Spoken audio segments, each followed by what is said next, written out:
야스퍼스의 한계 상황 지문입니다. 이 지문 같은 경우는 실전학습이라고 되어 있는데 어머 선생님 실전학습도 풀어야 되나요? 그냥 적용학습에 있는 인문 01부터 13까지 뭐 주제통합 이것만 보면 안 되나요? NO! 이제 그게 뭐가 문제냐면요. 보통 우리 학교에서 시험 범위를 설정할 때 대부분 선생님들이 적용학습만 활용하세요. 그래서 가운데 있는 인문 01부터 끝까지 그리고 주제통합까지 딱 요렇게만 사용하시거든요. 근데 출제자들은 절대 그렇게 출제하지 않습니다.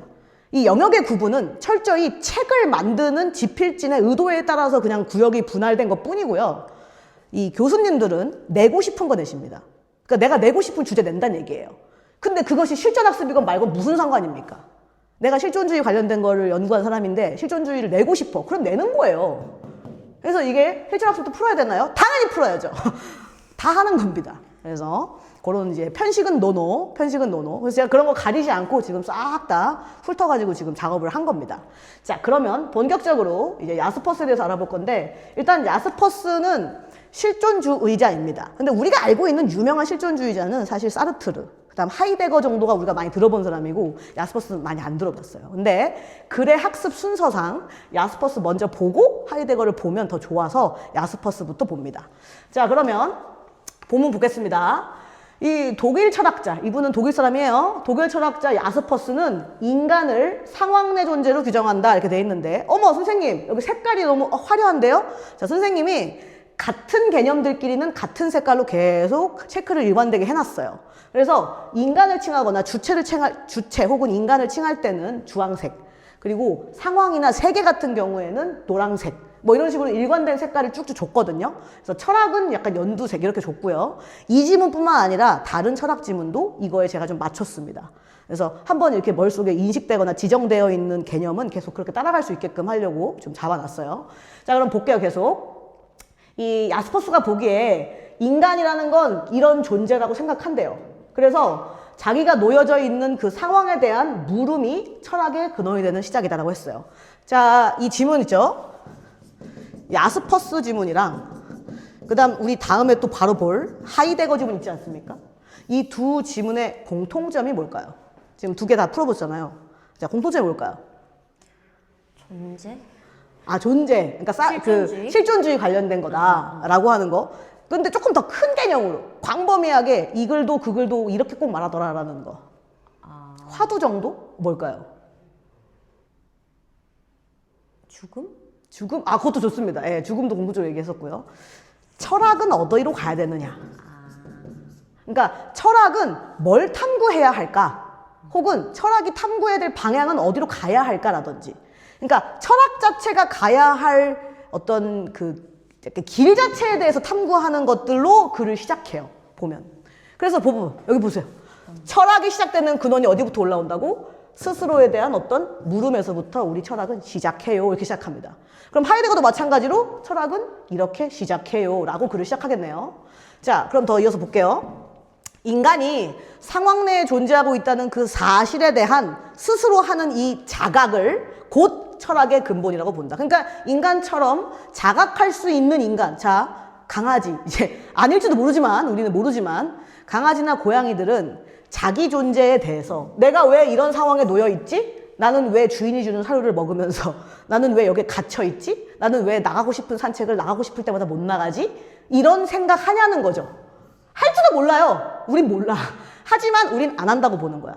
짐승은 그러한 자기가 놓여진 상황에 대해서 생각하지 않고 물음을 갖지 않아. 그런데 인간만이 왜 난 여기에 이곳에 이렇게 존재하는 거지? 라는 물음을 인간만 갖는다는 거예요. 그러면 그것이 곧 철학의 출발이고 인간만이 하는 거야, 철학은. 그쵸? 그래서 인간은 모두 이 상황에 구속되어 있으며 삶의 순간마다 이미 자신이 어떤 상황 속에 구속되어 있다는 이 사실을 뭐한다? 알고 있다는 거야. 이게 다른 말로 뭐라 했어? 자각이라고 써있죠. 그런 이러한 자각을 하고 있기 때문에 인간을 구속하고 있는 모든 상황은 인간 자신이 선택한 게 아닌 게 문제입니다. 그러니까 나는 왜 내가 선택하지도 않은 상황에 뭐 당하고 있어? 구속당하고 있냐 이거야. 만약 내가 선택했다면 구속이라고 느끼지 않겠죠. 근데 선택하지 않았기 때문에 이렇게 느껴요. 근데 이거는 전부 다 우리의 어떤 숙명 같은 거예요. 인간은 모두 이렇습니다. 우리가 놓이는 상황이에요, 이게. 그러면 이런 의미에서 상황이라는 건 항상 뭐 한다? 우리 인간을 방해하고 짓누른다. 다른 표현으로 보면은 그냥 구속한다라는 말을 패러프라이징을 다르게 한 거죠. 그러면 인간은 늘 상황 속에서 이렇게 고통받고 구속당하고 있는데 어떡하냐 했을 때 이 야스퍼스는 이 상황을 이렇게 얘기합니다.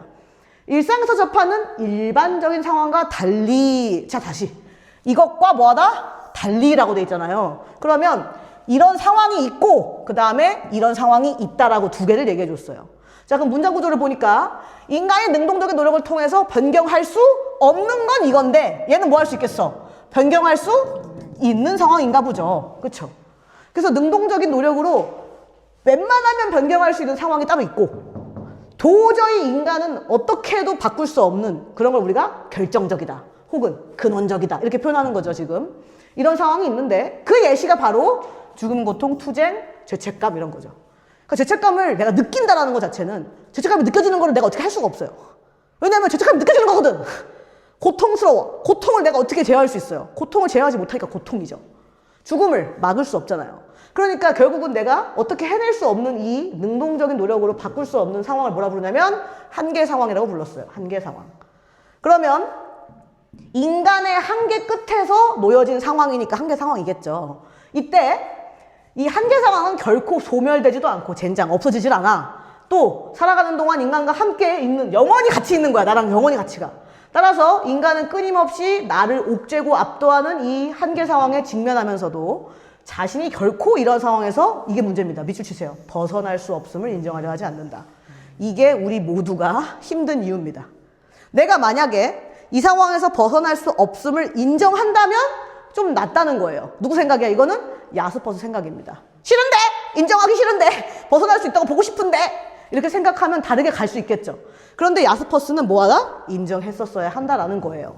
그래서 우리 인간들이 이렇게 인정을 자꾸 안 하려 드니까 어떻게 하라고 알려주냐면 인간은 이 한계 상황 앞에서 자신이 가진 모든 지식과 행동의 근원에 회의를 느낀다. 좀 걸립니다. 회의하다. 회의, 디스커션 아니고요. 회의한다 할 때 그 디스커션 아니고요. 요거예요. 의심을 품다예요. 의심. 그래서 의의가 이제 회의죠. 이게 돌이켜서 의심 품는 거잖아. 요즘 나 뭐 하고 있는데 이거 약간 회의감 느껴 할 때 그 회의 아닙니까? 따라서 무언가에 의심을 품고 아니라고 생각하고 비판적으로 바라볼 때 우리는 보통 회의라고 하죠. 요거 약간 요게 살짝 해볼까요? 그 혹시 영어에서 doubt가 있잖아요. 그리고 suspect가 있지 않습니까? 의심하는 거. 혹시 이 suspect랑 doubt 차이 알아요? 둘 다 의심하잖아. 둘 다 의심하잖아. doubt는 왜 어떤 맥락의 의심이고 서스펙트는 어떤 맥락의 의심일까? 알았는데. 자, 서스펙트 같은 경우는요. 다른 말로 용의자라고도 하잖아요. 그러니까 네가 그랬지? 네가 그랬다고 의심하는 거예요. 네가 그 짓 저질렀지? 저질렀다고 의심하는 거예요. 근데 반대로 얘는 아니라고 의심하는 거예요. 그거 맞아. 아닌 것 같은데. 그거 아닌 것 같은데 이러면서 널 믿을 만하지 않은 것 같은데 네가 그 행동 안 한 것 같은데 뭐 이렇게 뭔가 아니라고 의심하는 거야. 그럼 여기도 뭐야? 이 회의도 다우트예요. 다우트. 그러니까 기존의 모든 것들을 내가 잘 믿고 따라갈 법하지? 아는 것 같은데 라고 다우트하는 것이 바로 회의입니다. 그러면 이때 삶의 가장 내면적인 근거를 뭐 하는 거야? 다우트하는 거야. 내가 이렇게 사는 게 의미가 있을까? 막 이러면서. 그래서 막 흔들려. 우리는 이런 흔들리는 걸 뭐라고 하냐면 불안이라고 합니다. 그래서 내가 이 불안을 감지하고 결국 어디에 빠지죠? It's 좌절. 좌절하게 됩니다. 그러면 이렇게 좌절에 빠졌을 때 어떻게 될까요? 하면 이 한계 상황의 경험은 좌절을 가져오잖아. 하지만 뭐하다? 부정적으로 볼 것이 아니다라고 말해요. 왜냐하면 인간은 유한하고 불완전한 존재인 건 팩트. 이거 그냥 팩트. 하지만 오히려 이걸 통해서 그 팩트를 뭐하니? 제대로 깨닫죠. 우린 그동안 내가 유한한 존재라는 걸 늘 잊고 살아. 사실은 자각하지 않아요. 잘 태어날 때부터 넌 죽을 거야 이렇게 태어나게 하는 경우는 없잖아요. 엄마가 아기를 딱 태어나서 응애 하고 태어난 이 예쁜 아이한테 너의 수명은 몇 년이란다 이러지 않는단 말이지. 우리는 항상 삶에 대해서만 얘기하고 살아갈 앞으로의 날만 이렇게 기쁜데 갑자기 뭐 죽는다라는 개념, 죽음이라고 하는 이 유한성을 깨닫는 순간부터 우리 갑자기 성숙해집니다. 사람이. 그래서 이러한 불완전한 존재는 이미 팩트인데 그걸 자각하게 해주는 게 뭐야? 한계 상황이다. 그러면 더 가볼게요. 이러한 한계 상황을 외면하는 것은 결국 자기 자신을 포기하는 것과 마찬가지이기 때문에 한계 상황에서 벗어날 수 없음을 인정해야 된다. 선생님, 이게 왜 자기 자신을 포기하는 거예요? 외면할 수 있지 않나요? 외면해도 될 것 같은데. 자, 외면하면 안 되는 이유는 뭐야? 아까 얘기했잖아. 뭐? 인간은 뭐하다? 이미 불완전해. 이미 불완전한 존재라고 했잖아. 이미 한계가 있다고. 그걸 외면하면 나 자신을 외면하는 거야, 이게 지금. 그러니까 포기하는 거랑 마찬가지다 얘기하는 거야. 그러면 한계 상황에서의 벗어날 수 있음을 인정하지 않고 좌절하게 만드는 이러한 상황을 단지 뭐한다? 회피하려고만 하는 인간은 한계 상황의 배후, 뭔가의 배후라는 건 뒤에 이제 백그라운드에 있다는 건데 얘를 조종하는 배후에 있는 것을 이해할 수 없대요. 그럼 배후에 있는 게 뭔데? 이게 뭔데? 뭐냐? 한계 상황에 어떻게 대응하냐에 따라서 바로 그 배후를 알 수 있어. 자, 색깔 봐봐. 얘랑 같은 게 뭐야? 초월자. 초월자라고 하죠. 그러니까 인간을 압도하는 한계 상황은 좌절이라는 깊은 아픔을 가져다 주는 반면 오히려 그 덕분에 뭐하다? 이 초월자를 감지하게 해준다. 그 배후를 감지하게 되는 좋은 계기가 된다는 거야. 그러니까 사람이 마이너스한 감정에 놓이지 않고서야 궁극의 무엇으로 다가갈 수가 없어요. 그러니까 이제 이별을 해야만 뭐 한다 그래? 성숙해진다 그러죠. 근데 선생님, 이별 안 하고 성숙해질 수 없을까요? 안 된단 말이야. 그게 문제야. 이별을 안 하고 성숙해질 수 있는 자는 있나? 잘 없을 거예요. 왜냐하면 우리가 알고 있는 그 유명한 예수님, 부처님 등등도 다 뭘 겪었죠? 고행을 겪었잖아요. 그러니까 이 마이너스한 깊은 좌절감 없이 궁극으로 가기가 힘들어요. 그래서 초월자를 감지하는 계기가 됐으니 야스퍼스는 한계 상황을 경험하는 것과, 자 봐봐, 한계에 도달했어 하고 한계 상황을 경험하는 것과 곧 실존이라고 하는 이것이 동일하다는 거야 지금. 그럼 우리는 실존으로 뭐 하는 거야 지금? 나아가고 있는 거네 오히려. 그러니까 나쁜 게 아닌 거예요. 그래서 여기 조금 어렵거든요. 여기 이 구조가 어렵습니다. 이 글이 어려운데 여러분 대충 읽었죠? 정확하게 알려드릴게요. 보시면 인간이 인식하는 세계는 결코 완결이 뭐죠? 완결. 우리 애니메이션 완결 1화부터 끝까지 완결이라고 하잖아. 무슨 말이야? 시작과 뭐가 있어? 끝이 있는 이 쌈뽕한 이 아름다운 이 끝이 있는 이 완결편. 그게 다 닫힌 세계 아닙니까? 상황이 끝난. 그렇지가 않다잖아 지금. 완결이 안 났어. 우리 드라마가 완결 안 난 거야. 지금 애니메이션 완결 안 났다고. 뭐가? 이 세계가 완결나지 않았다고 지금. 그리고 조화 있는 총체적 구조. 어머, 말도 어려워라. 자, 총체적이라는 건 뭐냐면 이런 거예요. 우리가 수학을 못할 때 가끔 이런 경우가 있습니다. 사실 국어를 못해서 수학 문제가 안 풀릴 때가 있어요. 맞죠? 그래서 긴 문장형, 긴 장문의 어떤 문제가 나왔을 때 내가 얘를 못 알아들어서 수식으로 가지도 못하고 수학식으로 가지도 못하고 이미 막혔어 약간. 아리송 이럴 때 있잖아요. 우리 이렇게 국어 때문에 수학이 안 되는 걸 뭐라고 부를까요? 총체적 난국? 정답입니다. 이게 고등학생한테서 안 나오는 대답이에요. 이게 지금 어른이니까 내가 대답을 할 수 있는 거야. 예, 그래서 총체적 어려울 난자죠. 어려운 국면에 빠졌다. 총체적 난국이라고 합니다. 왜냐? 총체라고 하는 것은 다른 말로 이제 전체라고도 하는데 어떤 것이 긴밀하게 유기적으로 다 관련되어 있는 거야.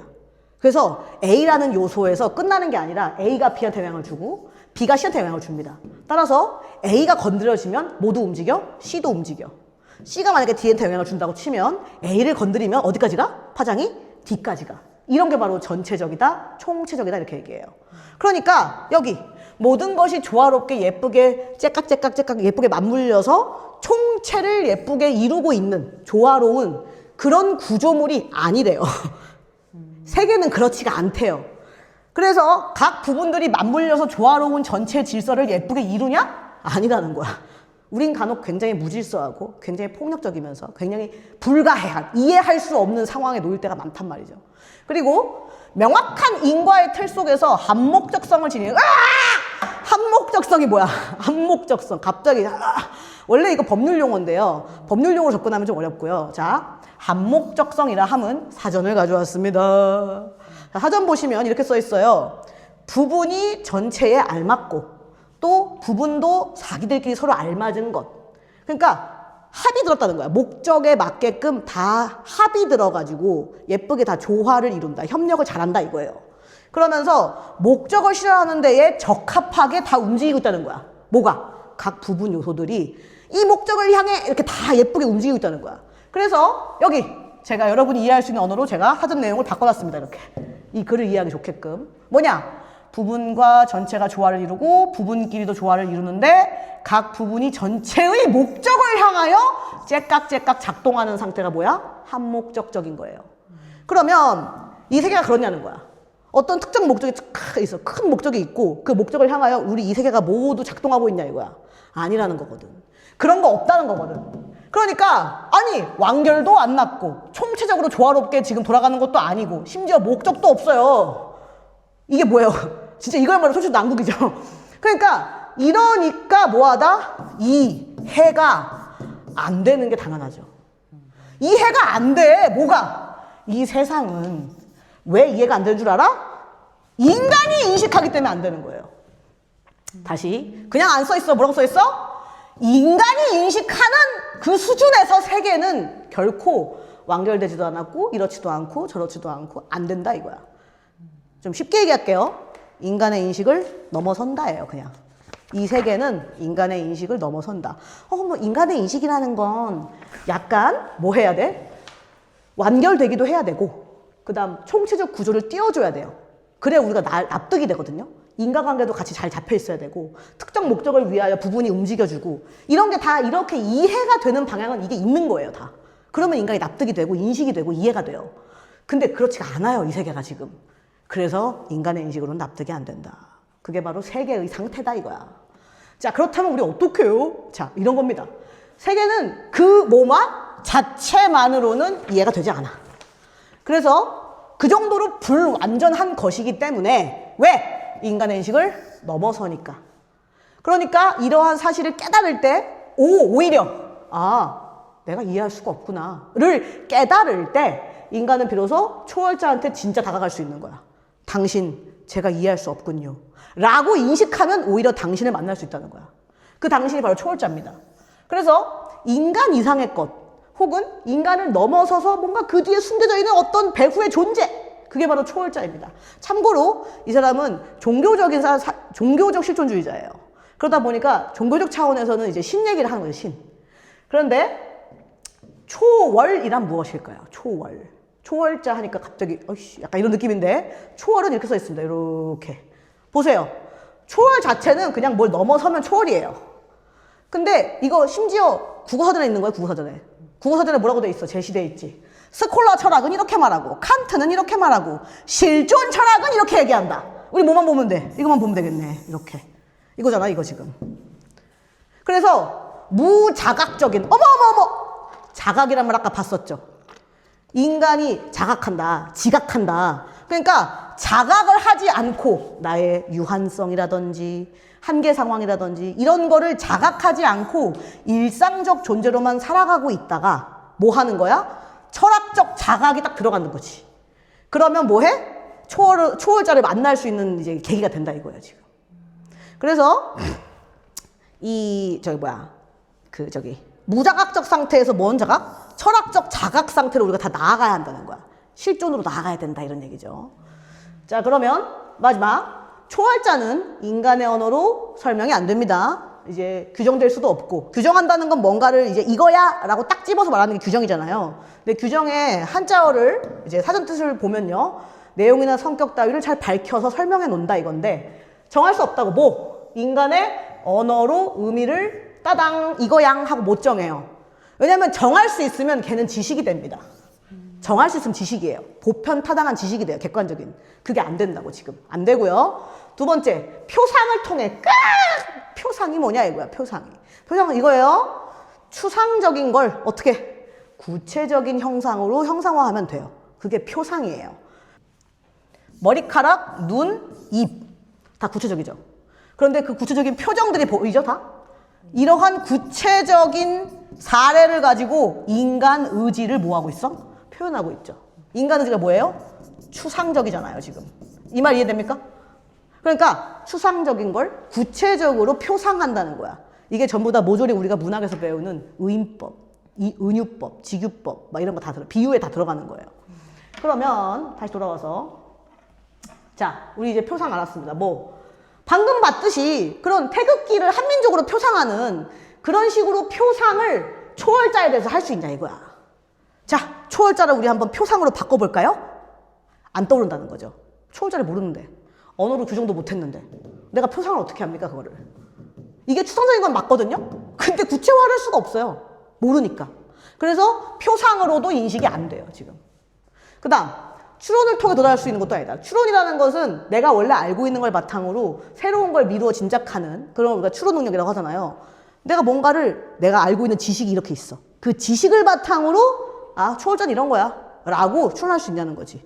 없다는 거예요. 왜? 기존의 인간의 뭘로는 인식으로는 애초에 감지도 안 되는 존재이기 때문에 추론 당연히 안 되죠. 당연히 안 되죠.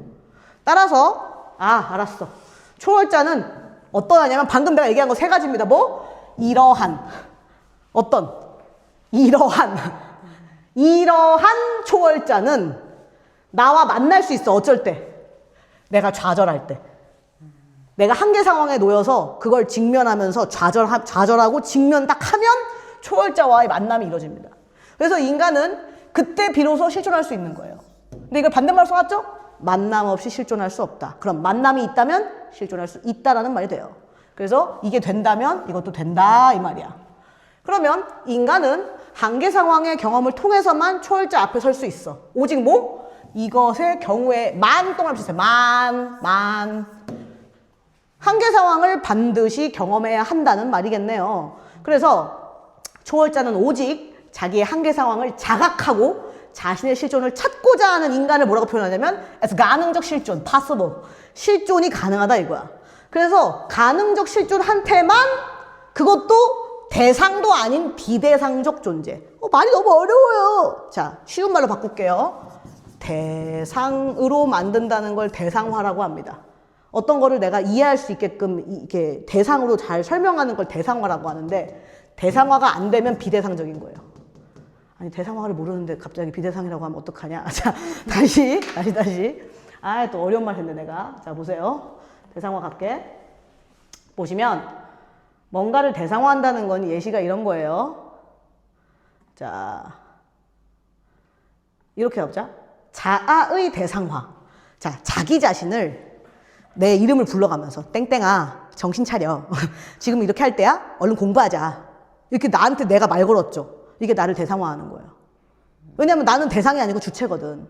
근데 나를 대상으로 놓고 막 말 거는 거야. 혹은 여기 봐봐. 여기 해당 작품은 추상적 감정의 대상화가 성공적으로. 이 미움아 뭐 이런 거야. 자기 혐오야. 날 그만 괴롭혀 뭐 이런 거야. 이런 식으로 또 내 감정을 대상화해가지고 이 감정을 꾸깃꾸깃꾸깃하게 막 이렇게 접어. 그래서 던져서 막 쓰레기통에 버려. 이런 것도 다 대상화에 속하는 거예요. 그러니까 뭔가를 대상으로 만들어서 본다는 건데 그게 안 된다니까. 아까도 얘기했지만 우리 신께서는 비대상적 존재이기 때문에 어머나 이거 어디 갔어?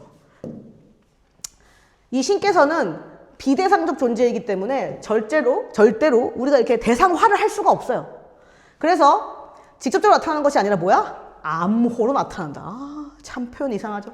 따라서 암호는 초월자가 가능적 실존에게 말을 걸어오는 언어래요. 그러니까 뭔 말이냐면 아무한테 나타나지 않고 가능적 실존한테만 나타날 건데 또 그냥 오지도 않고 해독을 반드시 해야만 하는 암호로 온다 이거야. 그냥 오면 재미없죠. 날 풀어봐 이거예요 지금. 그래서 내가 하고 싶은 말의 의도를 네가 파악해봐 라고 나한테 말을 걸어오니까 우리는 굉장히 능동적으로 이걸 뭐 해야만 해? 해독해야만 합니다. 그래서 여기 암호는 인간으로서는 알 수도 없고 접근할 수도 없는, 좀 표현이 어렵네요. 지평 저 너머에 있다. 이 지평이라는 게 뭐죠? 우리가 알고 있는 그 지평 맞습니다. 이 대지의 평평한 면 있잖아요. 지평선 들어봤죠? 지평선. 그 지평 맞는데 보통 비유가 사물의 전망이나 가능성을 좀 넓게 표현할 때. 그러니까 내가 이해할 수 있는 어떤 한계선 같은 거예요. 한계선. 그러니까 이게 내가 이해할 수 있는 그런 지평 한계선 너머에 있다 이거야. 쉽게 얘기하면 인간이 아무리 이성을 열심히 발휘해도 저 끝을 도달할 수가 없는 그 한계선의 너머에 있다 이거예요 지금. 그러니까 그 초월자를 지시하고 해명해 줍니다. 그래서 암호는 보편타당한 것으로 경험되거나 검증될 수 있는 게 아니라서 인간이 현실적인 언어가 아니다. 우리 인간의 현실적 언어 아까 얘기했었죠. 어디서? 앞에. 여기. 인간의 언어로는 설명되지 않는다고 했잖아. 그러니까 그런 언어가 아니래요, 이게. 그래서 인간의 언어를 통해 파악할 수 없기 때문에 오직 암호로만 나타나고요. 인간은 이 암호를 해독하지 않으면 안 되죠. 그래서 초월자의 암호는 하나로 고정되지도 않아요. 그러니까 우리가 보통 신을 만났어요. 이렇게 얘기하는 사람들 얘기 들어보면 신의 형태도 다르고 나에게 주는 메시지의 느낌도 다르고 다 다르게 느껴요, 사람들이. 근데 그거를 뭐 다 가짜다 이렇게 얘기할 수 없는 게 그 사람들은 다 느꼈거든, 뭔가를. 그러니까 다 뭐하다? 다의적으로 다양한 형태로 느꼈대요.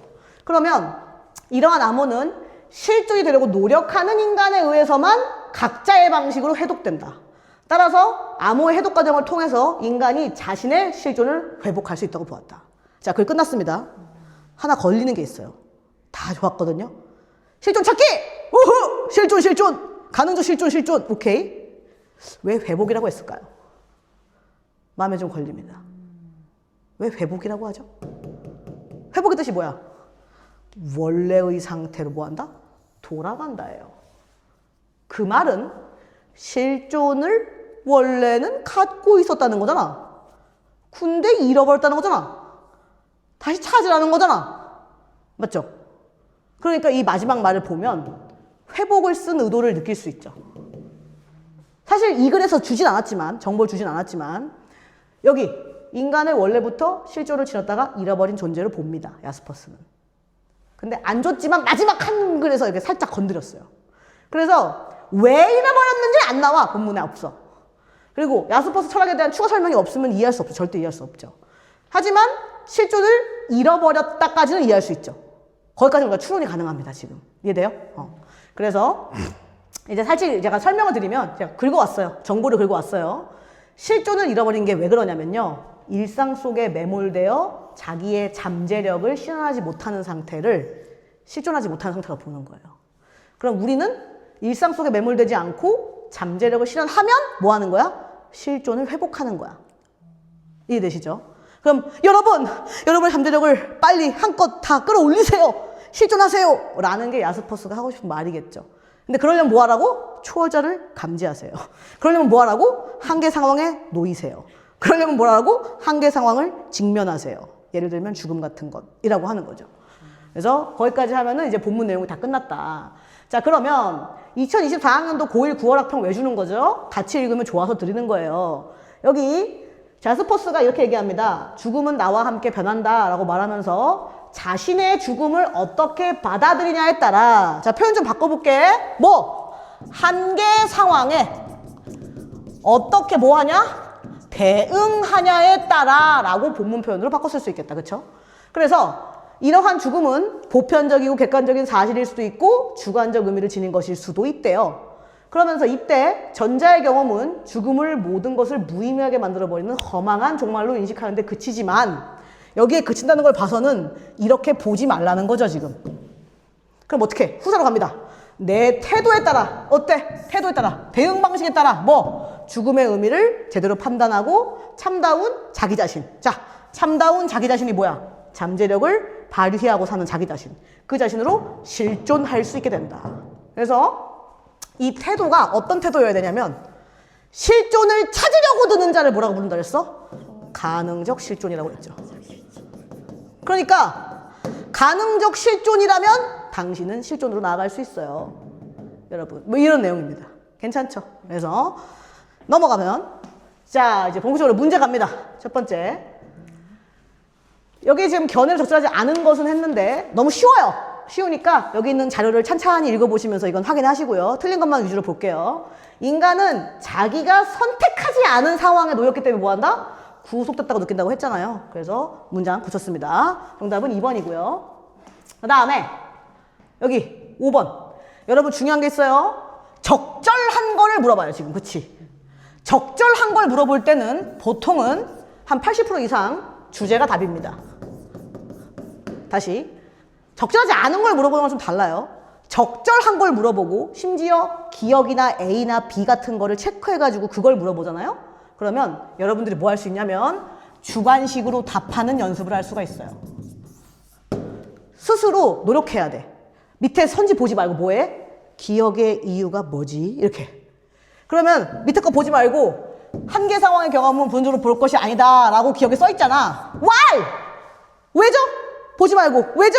했을 때 초월자를 만날 수도 있잖아. 야, 맞죠? 라고 내 스스로 뭐 해야 돼? 초월자라는 키워드를 뽑아야 돼요. 스스로 생각으로 뽑으셔야 돼요. 0. 몇 초 이내로 딱 보자마자 아 초월자? 이렇게. 그리고 뭐 한다? 찾으러 가셔야 됩니다. 이거를 선지를. 그래야 선수가 빨라져요. 따라서 한계 상황에서 비롯된 좌절은 인간의 초월자를 감지하는 계기가 된다라고 하는 예쁜 답다운 답, 가장 적확한 답, 주제가 답이 됩니다. 항상. 됐고 넘어가서 자 초월자와 관련된 걸로 적절하지 않은 것은 이것도 너무 쉬워요. 그래서 잘 살펴보시면 되고 틀린 것만 볼게요. 초월자의 암호는 고정되지 않는다고 했죠. 다의적이라고 했단 말이죠. 그래서 이게 틀렸기 때문에 4번이 정답이고요. 4번. 그 다음에 넘어가서 자 보기 문제입니다. 자, 보기 보시면 야스퍼스하고 사르트를 줬네요. 선생님이 사르트와 관련해서는 재밌는 얘기를 해드리고 싶지만 여기서 본문에 언급이 없기 때문에 제가 간단하게만 설명드리겠습니다. 이 사르트르는요 프랑스 실존주의 아까 그 야스퍼스 씨는 어디였어요 사람이? 독일인이었죠. 근데 이쪽은 프랑스 시네요. 실존주의를 대표하는 사상가인데요. 이 인간이 선천적으로 어떤 본질을 지니고 태어나는 것이 아니며 자유로운 선택에 의하여 자신의 존재의 이유와 의미를 만들어가는 거다라고 표현해서 이 본질과 실존을 약간 대립한 용어로 썼어요. 근데 여러분들이 사실 본질에 대해서 제대로 배운 적이 없거든요. 그래서 이 보기가 너무 불친절해요. 근데 이렇게는 이해할 수 있어. 인간이 선천적으로 지니고 태어나는 것. 그러니까 약간 주어진 것 이런 느낌이에요. 주어진 것.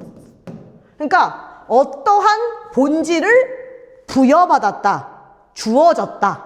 선택 없이 나에게 놓여졌다. 정도의 느낌으로 이해하시면 돼요. 본질이. 예를 들어 볼게요. 설명드려야 될 것 같아요. 예를 들어 보면 이겁니다. 어떤 나무를 보고 목수가 어머! 이 나무 의자로 쓰면 딱 좋겠다 해가지고 이 나무를 의자로 만들었어요. 이 나무를 의자로 만들었어요. 그러면 사람이 보기에 이 해당 의자 모양으로 예쁘게 만들어져 있는 이 나무 있죠? 이 나무는 본질이 뭘까요? 자리에 앉는 겁니다. 앉기. 앉기가 가능해야 돼요. 그리고 이것의 실존은 뭘까요? 그럼 실존이 그 의자 자체예요. 저 나무 있죠? 저 나무떼기. 요거. 여기 그림 그릴게요. 다시 이렇게. 지금 이게 실존이거든요. 그럼 이 실존 자체는 본질이 먼저예요. 앉을 수가 없다면 걔는 의자가 아니에요. 이 의자라고 하는 이 실존은 앉을 수가 없으면 의자가 아니에요. 그래서 얘가 잘못하다가 이게 뽀갈났어. 다리가 막 부러지고 막 뽀갈났어. 그래가지고 나무 판대가 이렇게 됐어요. 지금 이렇게 됐어. 그럼 얘는 뭐야? 본질을 충실히 이행하지 못하는 거죠. 그런데 인간도 한번 볼게요. 인간은 뭐 하려고 태어났죠? 뭐 되기 위해 태어났죠? 어떤 용도죠? 앉기 위해? 그런 거 없어요. 용도가 없다니까요. 인간은 그냥 태어난 거예요. 용도가 없습니다. 용도가 없어요. 사물이 아니기 때문입니다. 따라서 인간에게는 아까 앉기와 같은 그따위의 본질은 뭐야? 부여된 게 없어요. 그러니까 우리는 실존, 태어난 게 먼저야. 탄생했어 내가. 탄생한 내가 뭐 해 먹고 살지? 어떻게 살지? 뭐 할까? 라고 이제부터 생각해야 돼. 이제 탐구해 나가야 돼요. 그러니까 실존이 스스로 실존하는 나가 스스로 삶의 의미를 부여하면서 살아가는, 그러니까 내 본질을 내가 규정하는 거죠. 나는 이런 용도로 살아가겠어 라고 스스로 이 실존이 내 본질을 부여해 나가는 것. 그래서 이게 이런 유명한 말, 실존은 본질에 앞선다. 본질보다 먼저 태어났다 이 말입니다. 유명한 표현이에요. 그래서 이게 그게 이 내용이에요. 따라서 자 다시 쉽게 얘기하면 맨날 어렵게 얘기해놓고 쉽게 얘기하죠. 자 쉽게 얘기하면 나한테 부여된 건 없고요. 주어진 거 없고요. 다 뭐 하세요? 만들어 가세요. 새롭게. 뭘로? 네 선택으로 다 스스로 만들어 가라. 뭐해? 존재 이유. 그러니까 본질은 좀 쉽게 얘기하면 존재 이유입니다. 쓰세요. 존재 이유라고. 그러면 내가 선택해서 만드는 존재 이유를 찾아라. 그게 뭐야? 실존이다. 이거야. 그런데 죽음은 문제가 뭐냐? 인간의 내 자유로운 선택을 다 끝나게 만들어. 그래서 인간이 모든 가능성이 다 없어져 버려. 그러면 실존적 자유, 내 자유를 뭐하니? 위협하고 있는 거죠. 그러니까 인간은 오직 뭐 해야 돼? 죽음 생각을 하면 살고 싶어, 안 살고 싶어? 안 살고 싶은 거야. 그러니까 그냥 삶에만 집중해라. 지금 살고 있는 이 리브 중인 내 삶만 생각해라. 어머, 뭐가 갈라져요, 지금? 딱 보자마자 야스퍼스와 죽음을 대하는 게 좀 다르죠. 다시, 이런 보기 문제를 풀 때는요, 항상 어떤 마인드를 가져야 되냐면, 해석하셔야 돼요, 해석. 뭘로? 본문의 표현으로. 근데 본문에서 분명히 뭔 얘기를 했냐면, 야스퍼스가 이렇게 얘기했어. 죽음 is so 긍정. 이렇게 얘기했어. 나 죽음 좋아. 왜? 초월자와의 만남을 감지할 수도 있고 어쩌고. 이렇게 좋아. 근데 얘는 뭐야? 죽음 구려. 왜?